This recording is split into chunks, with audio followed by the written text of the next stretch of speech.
Fronx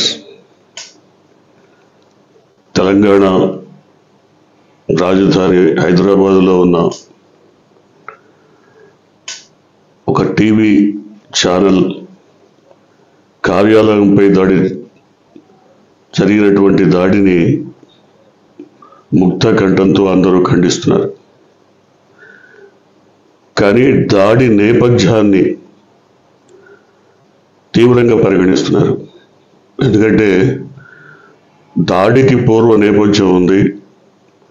ఆ TV వ్యాఖ్యాతలు ఏ రకంగా ప్రవర్తించారు, ఏ రకమైనటువంటి వ్యక్తిత్వ హరణానికి పాల్పడ్డారు, ఏ రకంగా ఒక దుష్ప్రచారాన్ని ప్రజల్లోకి తీసుకెళ్ళడానికి ప్రయత్నం చేశారు. ఇది తీవ్రమైనటువంటి విషయంగా,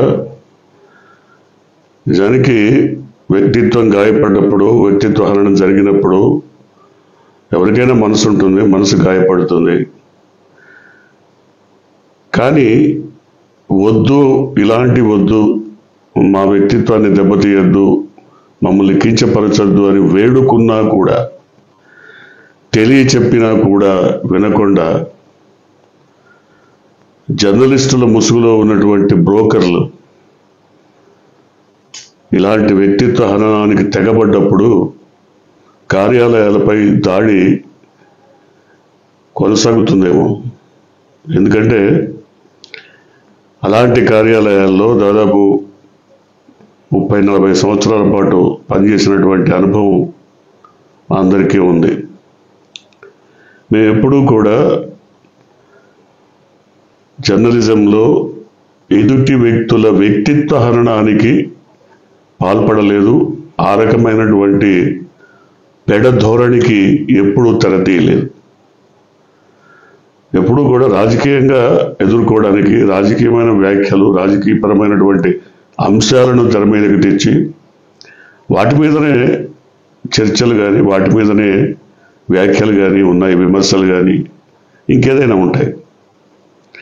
అంతకు మించి వాళ్ళ వ్యక్తిగత జీవితాల్లో కూడా వెళ్ళిపోయి వ్యక్తిత్వ హరణానికి పాల్పడి, ఒకవేళ అలాంటి పరిస్థితి ఏదైనా వచ్చినప్పుడు దానికి పూర్తిగా సాక్ష్యాధారాలు ఉన్నప్పుడు మాత్రమే, పూర్తిగా మన దగ్గర ఎవిడెన్స్ ఉన్నప్పుడు మాత్రమే అట్లాంటి అంశాలను ఎప్పుడైనా పేర్కొనాల్సి వచ్చినప్పుడు, అది కూడా మా చైర్మన్ కన్సెంట్ తీసుకొని ఇట్లా వచ్చింది ఈ వార్త, దీని మీద మనం ఏం చేద్దాం, దీనికి మన దగ్గర ఉన్నటువంటి సాక్ష్యాలు ఇవి, అసలు వేద్దామా వద్దా, ఒక లాట్ ఆఫ్ డిస్కషన్ ఉండేది అక్కడ.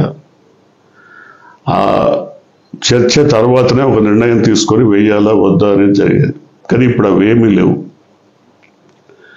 నోటికి వచ్చింది మాట్లాడటం, నోటికి వచ్చిన థంబ్నెయిల్స్ పెట్టడం, దాంట్లో బూతులు కూడా బూతులకు తెగించటం, ఏది పడితే అదే.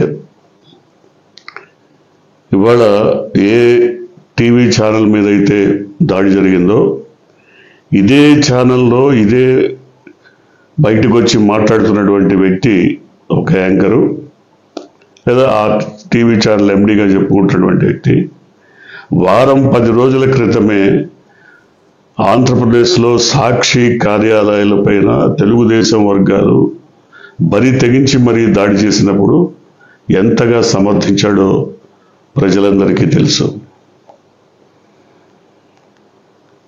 అసలు టీవీ ఛానల్లో జరిగినటువంటి చర్చ ఏంటి సాక్షిలో, అందులో సాక్షికి ఏమైనా ప్రమేయం ఉందా, సాక్షి యాంకర్కి ఏమైనా ప్రమేయం ఉందా?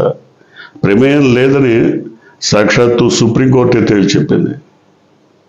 ఛానల్కి కానీ యాంకర్కి కానీ వాళ్ళ ప్రమేయం లేదని చెప్పేసింది. కానీ ఒక కక్ష, ఒక ఉన్మాదం, ఒక ఆవేశం, ఆక్రోశం, కసి, వీటన్నిటి నుంచి తెగబడ్డటువంటి రాక్షసానందానికి ఈ మూకలు పాల్పడ్డాయి. ఏలూరులో సాక్షి కార్యాలయాన్ని తగలబెట్టడం కానీ, మిగతా చోట్ల విధ్వంసకాండ సాగించటం కానీ ఇవన్నీ జరిగినాయి కేవలం వారం 10 రోజుల క్రితమే. మరి ఇదే ఎండీగా చెప్పుకుంటున్నటువంటి వ్యక్తి, మహా ఎండీగా చెప్పుకుంటున్నటువంటి వ్యక్తి అప్పుడు ఏం మాట్లాడాడు? చాలామంది నిరసన వ్యక్తం చేస్తున్నారు, దాడులకు దిగుతున్నారు, చాలా ఆనందంగా ఉందని చెప్పినటువంటి వ్యక్తి కదా. ఇవాళ ఇది ప్రజాస్వామ్యమేనా, పత్రికా స్వేచ్ఛ మీద దాడి జరుగుతోంది, మీడియాపై దాడి జరుగుతోంది అని గొంతు చించుకుంటున్నాడే. ఎందుకని దాడి చేశారు అన్నది ఒక నేపథ్యం చూస్తే, బీఆర్ఎస్ వర్కింగ్ ప్రెసిడెంట్కి సంబంధించిన అనుచితమైనటువంటి భాషతో ఆయన వ్యక్తిత్వాన్ని దిగజార్చేలా, కించపరిచేలా మాట్లాడిన మాటలు కానీ, వ్యాఖ్యలు కానీ, థంబ్నెయిల్స్ కానీ ఆయన్ని గాయపరిచుండొచ్చు, లేదా పార్టీ కార్యకర్తల్ని గాయపరిచుండొచ్చు. అసలు సాక్షి మీడియాలో ఎవరో ఒక ప్యానలిస్ట్ మాట్లాడినటువంటి మాట్లాడకే మొత్తం ఒక జాతి అంతా కూడా గాయపడితే, మరి ఇక్కడ బీఆర్ఎస్ వర్కింగ్ ప్రెసిడెంట్ మీద మీరు చేసిన వ్యాఖ్యలపై కార్యకర్తలకి వాళ్ళ మనోభావాలు దెబ్బతినవా? మీరు ఆపమంటే ఆపారా? పోనీ లేదు కదా. దాడి జరిగినప్పుడు కూడా అజిత, మా అందరికీ తెలిసినటువంటి జర్నలిస్ట్, సీనియర్ జర్నలిస్టు, ఆమె సిపిఐ నారాయణ గారి మేనగోడలు, ఆమె కానీ ఆమె భర్త కానీ ఏఎస్ఎఫ్లో కీలకమైనటువంటి బాధ్యతలు నిర్వహించారు. కాబట్టి వాళ్ళకు ఒక నేపథ్యం ఉంది. అందుకని వాళ్ళు సర్ది చెప్పి ఆవిడ ఈ దాడికి వచ్చినటువంటి వాళ్ళందరినీ వెనక్కి పంపించగలిగారన్నది మనకున్న సమాచారం. ఎందుకంటే ఆమె వాళ్ళతో మాట్లాడి ఏదన్నా ఉంటే మేము సర్దిద్దుతాం అని వాళ్ళకి నచ్చజెప్పి వెనక్కి పంపించారన్నది మనకున్న నేపథ్యం. సో ఆమె కనుక లేకపోయి ఉంటే ఈ గొంతు చించుకునే వ్యక్తి పరిస్థితి ఏంటి? ఇప్పటికైనా అతని ధోరణి మారకపోతే సరే. ఆఫీస్లో ఉంటే అమ్మాయి అడ్డుపడింది, మరి మిగతా ప్రదేశాల్లో పరిస్థితి ఏంటి? ఎప్పుడు కూడా ఇంత దారుణంగా, దుర్మార్గంగా వ్యక్తిత్వ హరణానికి పాల్పడకూడదు ఏ వ్యక్తినైనా. ఒక దశలో ఎన్టీ రామారావు ముఖ్యమంత్రిగా ఉన్నప్పుడే ఆయన్ని పదవీచ్యుతుడిని చేసి వెన్నుపోటు పొడిచి పదవి లాక్కున్న తర్వాత ఆయన వ్యక్తిత్వాన్ని కించపరిచేలా, ఆయన అమ్మాయిలతో తిరుగుతాడని, ఇంకేదో అని ఎంత నీచంగా వార్తలు రాయించినటువంటి వ్యక్తి ఇప్పుడున్నటువంటి ఆంధ్రప్రదేశ్ ముఖ్యమంత్రి. దానికి వంత పాడిన వాళ్ళు ఈ పచ్చ మీడియా మూకలందరూ వంత పాడారు. ఆయన వ్యక్తిత్వాన్ని అంత కించపరిచి అంతగా ఆయన మీద నిందలు మోపినప్పుడు ఆయన కుమిలి మరి ప్రాణాలు వదులుకోవాల్సినటువంటి పరిస్థితి వచ్చింది. ఎవరైనా అంతే. ఆ వయసులో ఆయన దాదాపు 69-70 ఏళ్ల వయసులో ఏం చేస్తారు? అంతకంటే ఆయన పోయి ఎవరిని కొట్టలేడు, తిట్టలేడు. ఒక పక్క అల్లుడు, ఒక పక్క కూతురు, వాళ్లే ఇలాంటి వ్యక్తిత్వ హరణానికి మరి పురిగొల్పినప్పుడు ఏం చేస్తాడు? కుమిలి చనిపోయాడు.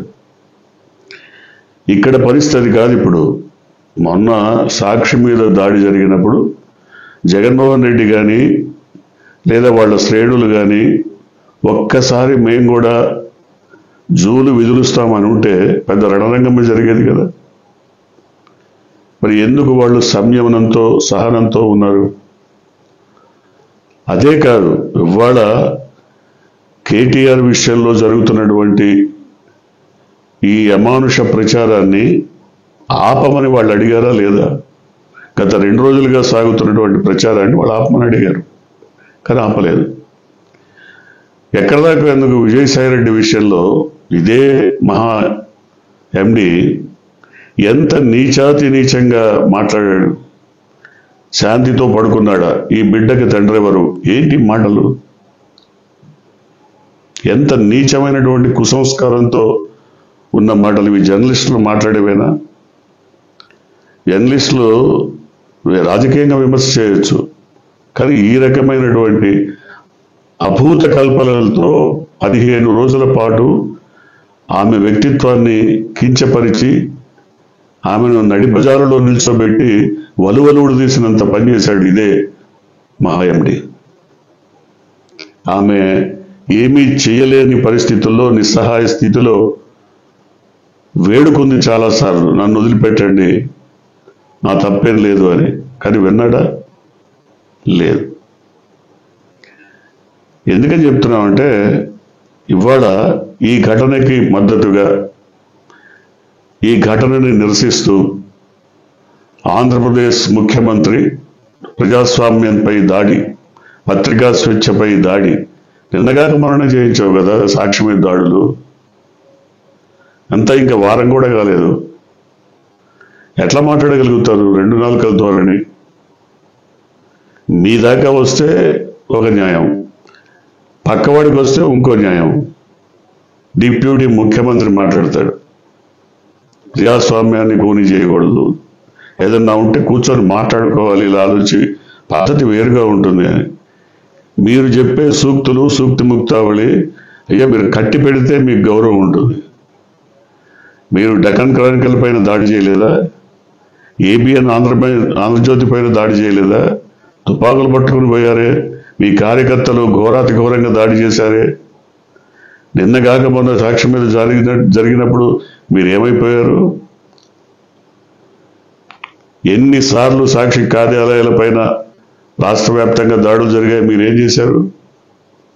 తొక్కి నార తీస్తా, ఇవాళ తీస్తున్నారు. మీరు ఏదైతే చెప్పారో తొక్కి నార తీయటం అన్నది తీస్తారు, ఇక్కడి నుంచి వదిలిపెట్టరు. అది తెలంగాణ నుంచి ప్రారంభమైతే ఆంధ్రప్రదేశ్ దాకా వచ్చే అవకాశం ఉంటుంది. అలాంటి పరిస్థితిని రానివ్వకుండా కాపాడాల్సిన బాధ్యతాయుతమైన పదవుల్లో ఉన్నటువంటి మీలాంటి వాళ్ళు చేయాల్సిన పని. జగన్మోహన్ రెడ్డి సంయమనం కోల్పోయి ఎక్కడైనా మరి ఉసిగొలిపి ఉంటే, పురిగొలిపి ఉంటే ఏం జరిగేది? ఆయన చాలా సంయమనంతో, ఓర్పుతో, నష్టం జరిగినా, దాడులు జరిగినా సహిద్దాం, భరిద్దామని ఊరుకున్నాడు. అదే మీ కార్యాలయాలపై దాడి జరుగుంటే, అసలు సాక్షిలో ఎవరో ఎనలిస్టు, ప్యానలిస్టు అన్న వ్యాఖ్యలని అసలు సాక్షికి కట్టబెట్టి దాడులు చేస్తుంటే, ఇదే ఈ ముఖ్యమంత్రి కుమారుడు ఇవాళ ఏదో చెప్తున్నాడు ఆయన ట్వీట్లో, ఇది ప్రజాస్వామ్యం కూని చేసినట్టు దాడి పత్రిక. నువ్వు దగ్గర నుండి చేయించావు కదా దాడి, వారం 10 రోజులు కూడా కాలేదు కదా. సో ఈ అంశాలన్నీ చూసిన తర్వాత ఎవరు దాడి చేసినా దాన్ని ఖండించాల్సిందే. అది సాక్షి కానీ, మహా కానీ, ఏబిఎన్ కానీ, డెక్కన్ క్రానికల్ కానీ, మరొకటి కానీ. వార్తా ప్రసార మాధ్యమాల మీద దాడి చేస్తే వచ్చేదేం లేదు. కానీ వ్యక్తులు వేరు, వ్యక్తిగత అంశాలు వేరు. మా ఎండి ఏదైనా అనుచితంగా మాట్లాడితే ఆయన పిలిచి మాట్లాడచ్చు, ఆయనతో చర్చించవచ్చు. కానీ ఆఫీస్ మీద దాడి చేయటం కరెక్ట్గా. అట్లాగే సాక్షి విషయంలో కూడా ఒకవేళ ఎవరైనా అనుచితంగా మాట్లాడారనిపిస్తే ఆయన పిలిపించి మాట్లాడచ్చు, ఆయనతో చర్చలు జరపచ్చు. అంతేగాని కార్యాలయాలపైన దాడి చేయటం అంటే మీ అక్కసును తీర్చుకోవటమే. ఇది మంచి పద్ధతి కాదు. దీన్ని అందరూ ఖండించాలి ముక్తఖండంతో. కార్యాలయాలపైన దాడి చేయటం వల్ల కార్యాలయాల్లో చాలామంది సిబ్బంది ఉంటారు, అసలు ఈ అంశాలతో సంబంధం లేని వాళ్ళు ఉంటారు. ఎక్కడి దాకా ఎందుకు, ఇదే మహాలో చాలామంది ఈ వద్దు, మనం తప్పు చేస్తున్నాం, ఈ పోకడ వద్దు అని చెప్పినా కూడా వినకుండా దీన్ని కొనసాగించబట్టే ఇంతదాకా వచ్చిందని చాలామంది చెప్తున్నారు. వద్దని చెప్పేవాళ్ళు కూడా ఉంటారు, కానీ వాళ్ళ మాట పెడచెవని పెట్టి ఎక్కడో రేటింగ్స్ కోసం ఇలాంటి నీచమైన భాష ఎక్కడి దాకా ఎందుకు? ఇంకో విషయం చెప్పాలి. ఇదే మహాలో ఎన్ని థంబ్నెయిల్స్, భారత్ని వెంటాడుతున్నారా, భారత ప్యాలెస్ కావాలందా, అందులో 500 కోట్లు పెట్టుబడి పెట్టమందా, అవినాష్తో ఏం మాట్లాడింది, ఏంటి భాష? అసలు ఆమెని ఎందుకు మీరు రచ్చకీడ్చి ఇంతగా ఆమె వ్యక్తిత్వాన్ని హననం చేయాల్సిన అవసరం ఏమొచ్చింది? అంటే ఆమె ఆడ మనిషి, రోడ్డు మీదకి వచ్చి మాట్లాడలేదు, ఏదన్నా మాట్లాడితే మళ్ళింత మట్స్లకి మళ్ళింత బురద పూయాలి, బురద చల్లాలి అని మీ ఉద్దేశం, అంతే కదా? ఎప్పుడో ఒకప్పుడు ఇలాంటివి జరిగినప్పుడు మూల్యం చెల్లించుకోవాల్సి వస్తుంది. వ్యక్తిత్వ హరణాన్ని ఇప్పటికైనా జర్నలిస్టులు ఎవరైనా సరే ఆపకపోతే రాజకీయంగా నేను మాట్లాడచ్చు, రాజకీయాలు చర్చించండి. ఆయన రాజకీయం ఇది, ఈ రాజకీయం వల్ల ప్రజలు ఈ విధంగా భావిస్తున్నారు, ఈ రాజకీయ నిర్ణయాల వల్ల ప్రతిపక్షం ఈ విధంగా భావిస్తోంది, అది ప్రతిపక్షం తీసుకున్న నిర్ణయాల వల్ల అధికార పక్షం ఈ విధంగా భావిస్తోంది, మీరు చెప్పచ్చు, ఎన్నైనా మాట్లాడచ్చు. కానీ వ్యక్తిగత అంశాలను తెర మీదకి తీసుకొచ్చి వ్యక్తిత్వ హరణానికి పాల్పడినప్పుడే ఈ విధమైనటువంటి బాధ, ఆవేశం వాళ్ళకు కూడా కలుగుతుంది. వాళ్ళు మనుషులే కదా. ఇప్పటికైనా జర్నలిస్టుల ముసుగులో ఉన్నటువంటి బ్రోకర్లు, ఎల్లో మీడియా పేరుతో కొనసాగుతున్నటువంటి నీచ నికృష్ట రాజకీయాలను, వ్యక్తిత్వ హరణ, ద్వేషపూరిత చర్చలను, కుట్రలను, వ్యాఖ్యలను, వ్యంగ్య వెటకారాన్ని ఆపేస్తే ఒక హృద్యమైనటువంటి జర్నలిజం బయటకు వస్తుంది. ఆదర్శవంతమైనటువంటి జర్నలిజం నిలబడుతుంది. చూద్దాం, ఆ మేరకు ఏదైనా ప్రయత్నం జరుగుతుందేమో చూద్దాం, జరుగుతుందని ఆశిద్దాం.